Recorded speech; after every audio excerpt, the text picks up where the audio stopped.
Olá, meus queridos, sejam todos bem-vindos a mais essa aula do seminário. Para aqueles que não me conhecem ainda, meu nome é Alan Marques, sou coordenador do seminário do Caxingui, né, e estou aqui com o prazer para compartilhar com vocês essa aula, onde hoje nós vamos estudar a doutrina e convênios 130 e 131. Gente, é uma das passagens com mais escrituras per capita, né? Escrituras por versículo, ou doutrinas, né? Na realidade, por versículo que a gente pode ver nas escrituras. Tem muita doutrina, muita coisa legal. Talvez a gente não consiga falar de todas elas, mas a gente já começa falando. Eu já vou compartilhar aqui a tela com como é que chama? Com as escrituras, né? E para a gente tá situado aí acompanhando, né? Então a gente começa falando da Trindade, certo? Por que essas revelações estavam sendo dadas, né?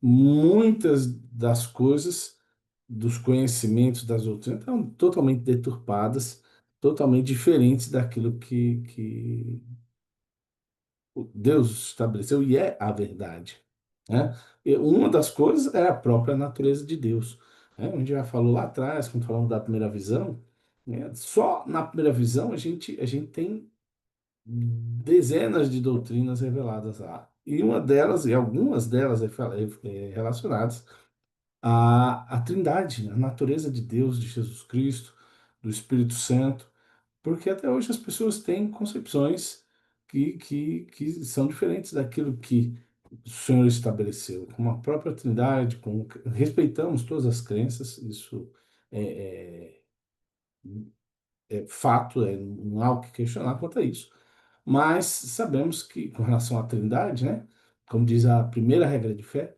cremos em Deus, o Pai eterno, e em seu Filho Jesus Cristo e no Espírito Santo.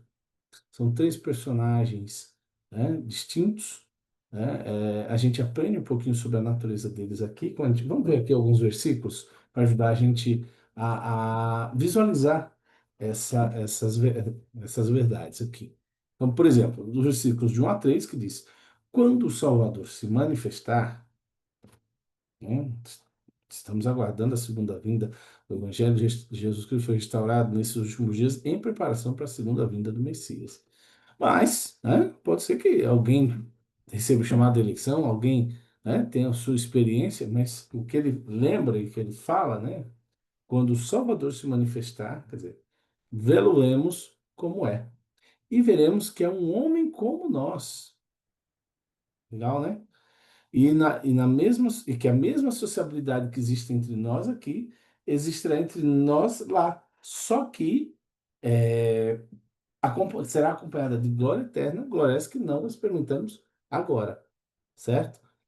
E a gente pula aqui, ele fala mais algumas coisas, justamente sobre a natureza de Deus, no 3, por exemplo, que fala que a aparição do Pai e do Filho nesses versículos é uma aparição pessoal, e a ideia de que o Pai e o Filho habitam no coração do homem, né? Ah, não, Deus está dentro do meu coração. É uma velha concepção sectária falsa, né? Porque Deus é um personagem, é um ser de carne e ossos, glorificado, né? É isso que a gente está aprendendo aqui. E é isso que a gente vê lá no final, né? Ele retoma o assunto nos versículos aqui 22 e 23, quando ele diz para nós, né? Olha, percebe quanta verdade revelada? A gente vai ver muita doutrina aqui. Ele fala, o Pai tem um corpo de carne e ossos tão tangível como o do homem. O Filho também, mas o Espírito Santo não tem um corpo de carne e ossos, mas é um personagem de espírito. E se assim não for, o Espírito Santo não poderia habitar em nós, né? É uma das funções dele, habitar, tocar, nosso coração, nossa mente, né? Tudo isso. E o homem pode receber o Espírito Santo e esse pode descer sobre ele e não permanecer com ele, né? E aí vai a questão de dignidade e tudo mais. Mas o Espírito Santo é um personagem de espírito que tem um propósito disso no plano de salvação e ponto. É só o que a gente sabe, né? E se o Senhor tiver que revelar algo mais a esse respeito, ele fará por meio dos profetas. Tá ok? E eu queria fazer com tudo isso que a gente falou até agora a primeira pergunta. E a pergunta é: de que maneira o conhecimento da Trindade Deus, o Pai, tendo um corpo de carne e osso, tão tangível como do homem, o Filho também, o Espírito Santo, não tendo esse corpo, mas é um personagem espírito.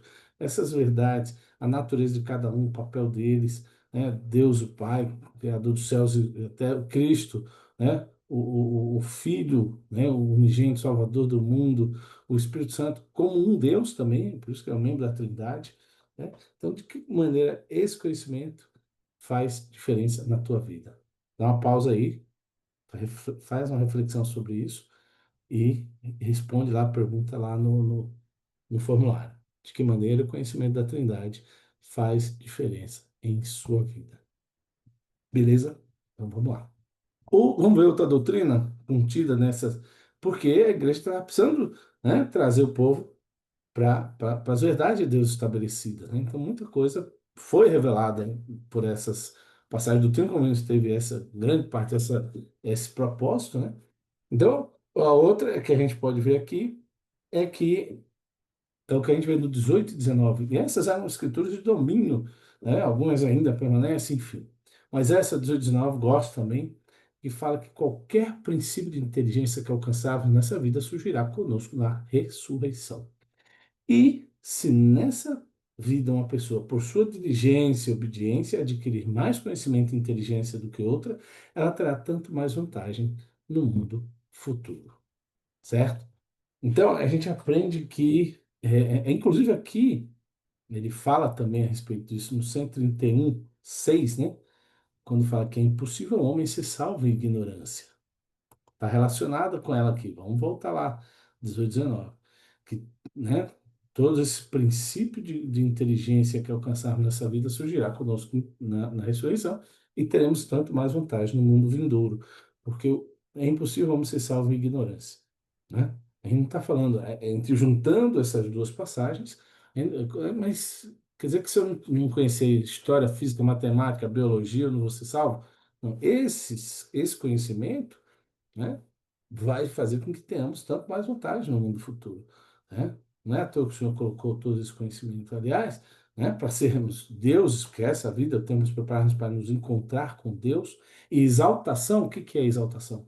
É estar com Deus, mas não é só isso, é possuir tudo que Deus possui, mas também não é só isso, além de estar com Deus, possuir tudo que Ele possui, é ser como Deus, e é por isso que todo esse conhecimento e inteligência que obtivermos nessa vida, né? Fará com que tenhamos mais vantagens. Nós seremos mais abençoados por esse conhecimento lá do outro lado, no propósito de sermos deuses, criarmos mundos, povoá-los, organizarmos. Ó, é muita coisa, ó. A gente vai longe. Mas o que ele fala que é impossível um homem ser salvo em ignorância, né? Entre todos os conhecimentos, o conhecimento principal que ele está falando é, não é que se eu não souber química, além de repetir de ano, eu não vou ser salvo, não é o conhecimento que ele fala lá. Por exemplo, Cristo fala em João 17:3, né? Que a vida eterna, quer dizer, a salvação, a exaltação, a vida eterna é esta, que te conheçam, a ti só, por único Deus verdadeiro, é Jesus Cristo a quem enviaste. Então, a vida eterna, a exaltação, é conhecer a Cristo. Mas quando ele fala esse conhecer a Cristo, não quer dizer, eu ouvi falar, né? Eu li a respeito. Não é isso. Mas é conhecer profundamente a Cristo, né? É estudar profundamente a sua vida, é seguir os seus passos, né? Pensar como ele pensa, falar como ele fala, agir como ele age. Então, esse é o conhecimento que vai te proporcionar salvação e exaltação. Beleza? E então, é, eu quero, nesse ponto, dar uma outra parada aqui e para a segunda pergunta, né? O que esse conhecimento te inspira a buscar nessa vida? Que, né, teremos tanto mais vantagem no mundo futuro por todo o princípio de inteligência que alcançarmos nessa vida. Lembre-se que o princípio de inteligência não é só conhecimento, né? Inteligência é mais abrangente que isso. Eu sei sobre determinada coisa, né?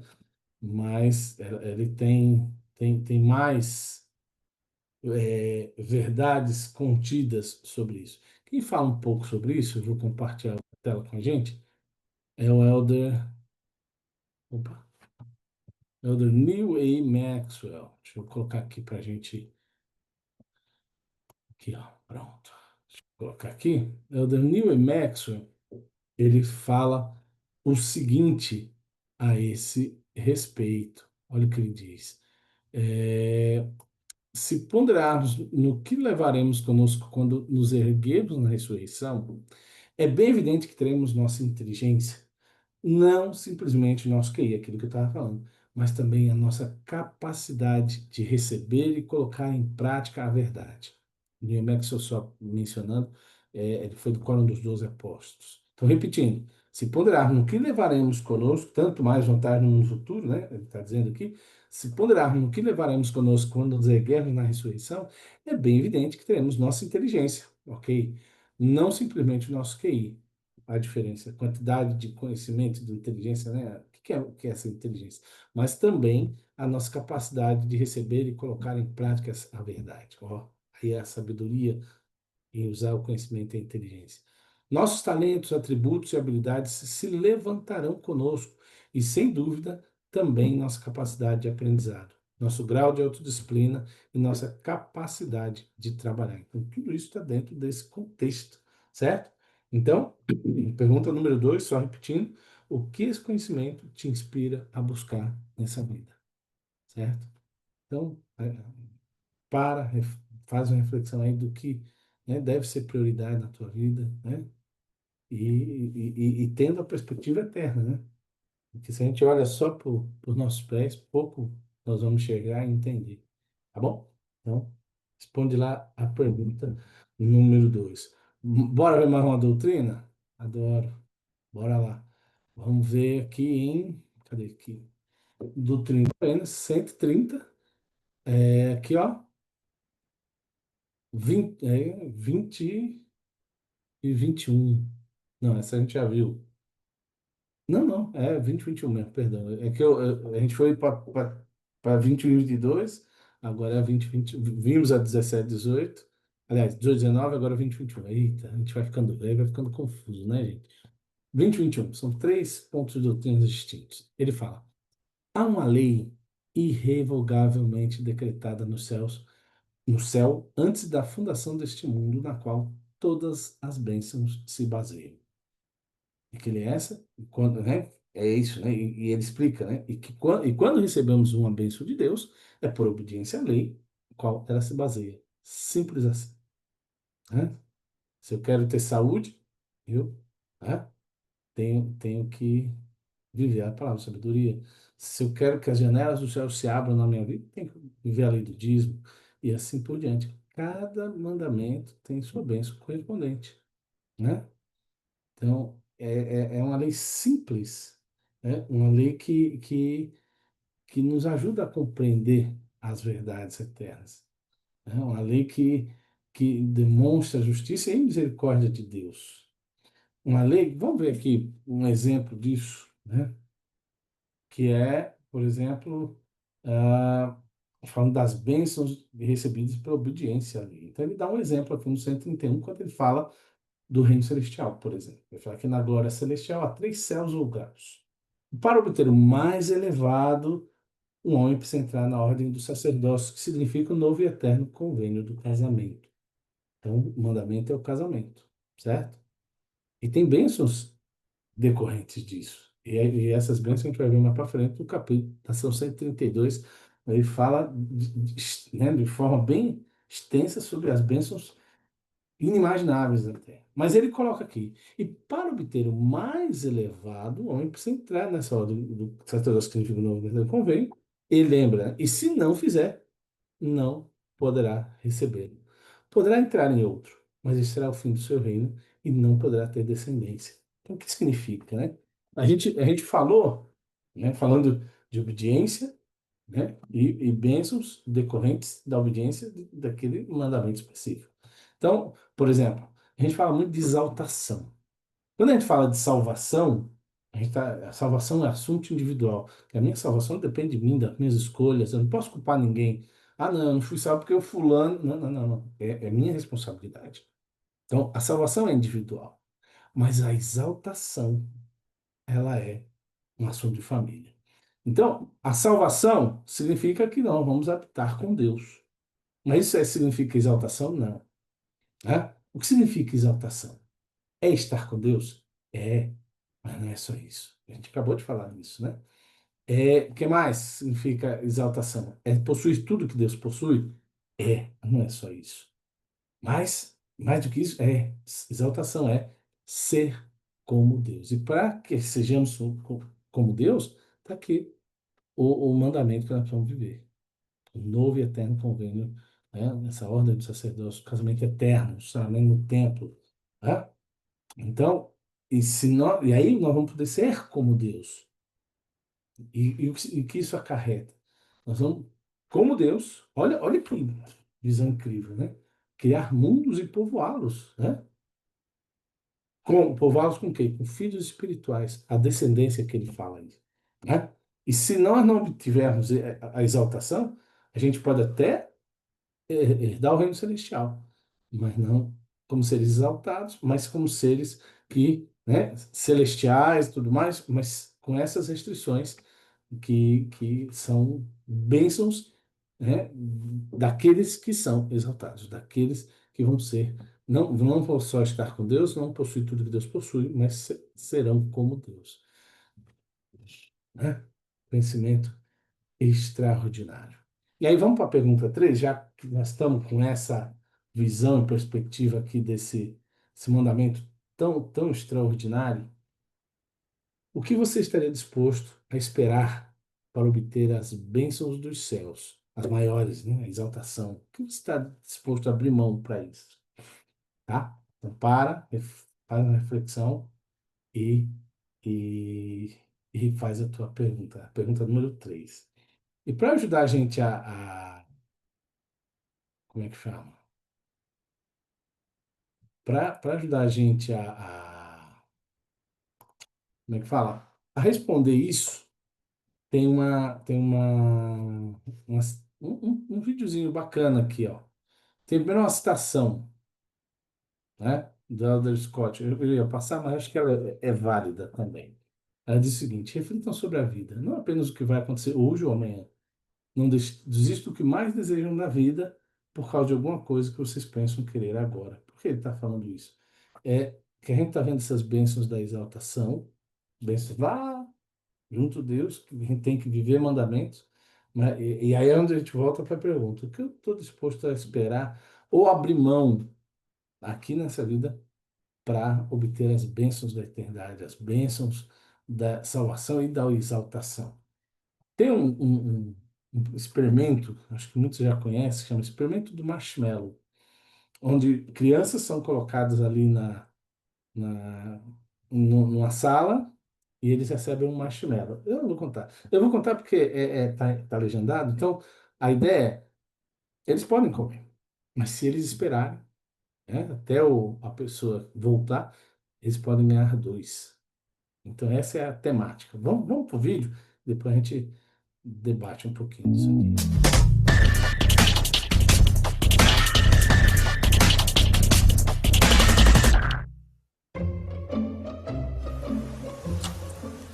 Okay, sit in that chair.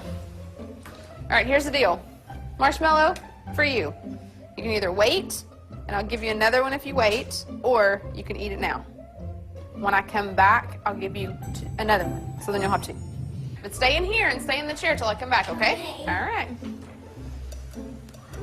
Deca, eles podem comer, mas se eles esperarem, eles vão ganhar mais um.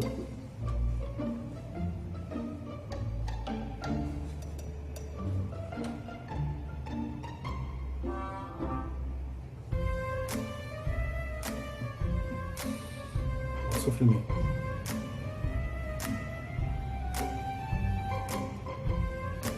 I'm gonna go do something, and then I'll come back.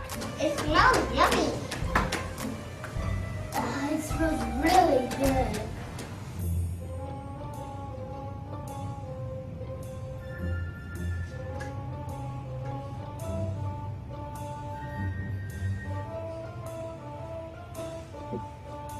Adoro.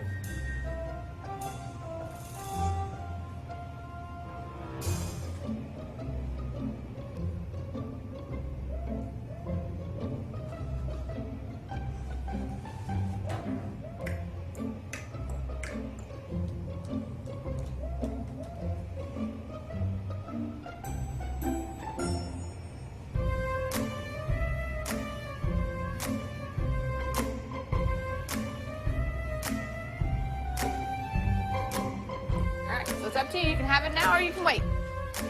Okay?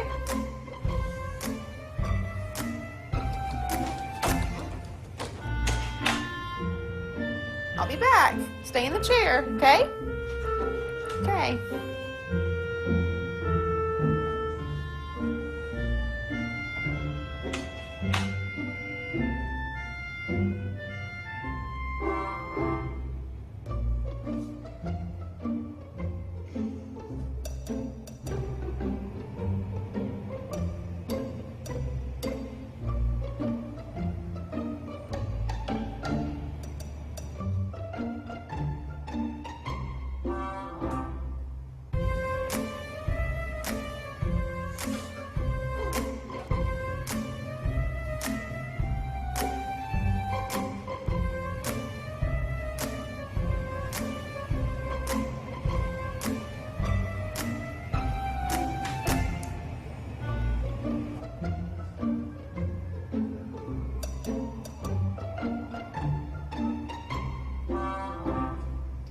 All right, so I'm gonna leave and then I'll come back, okay?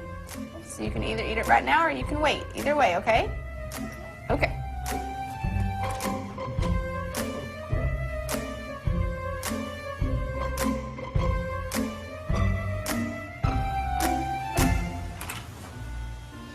How'd you do?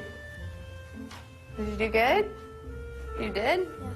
You wanted to eat it, didn't you? Yeah. So did I tell you to give you another one? Okay, now you can have both. You need them.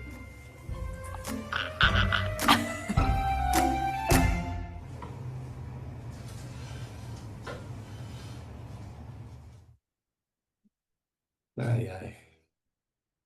Fantástico, né?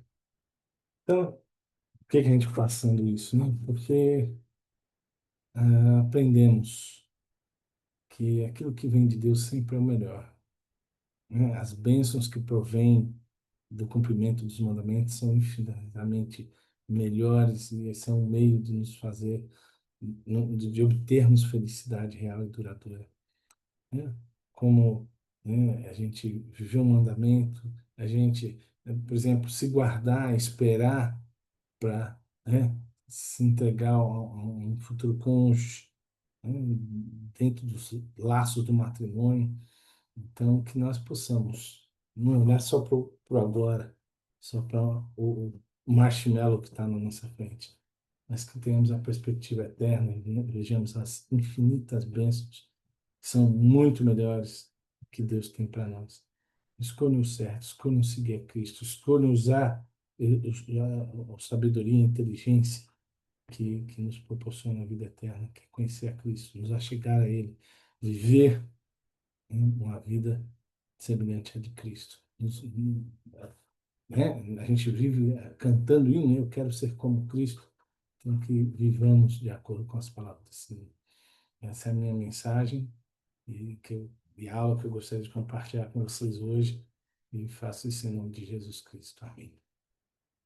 E agora, pausa aí e vai e responde a quarta pergunta. O que eu aprendi hoje com essa aula? O que você aprendeu hoje com essa aula? Bom, muito obrigado, muito prazer, espero que tenha sido de proveito e até a próxima. Tchau, tchau.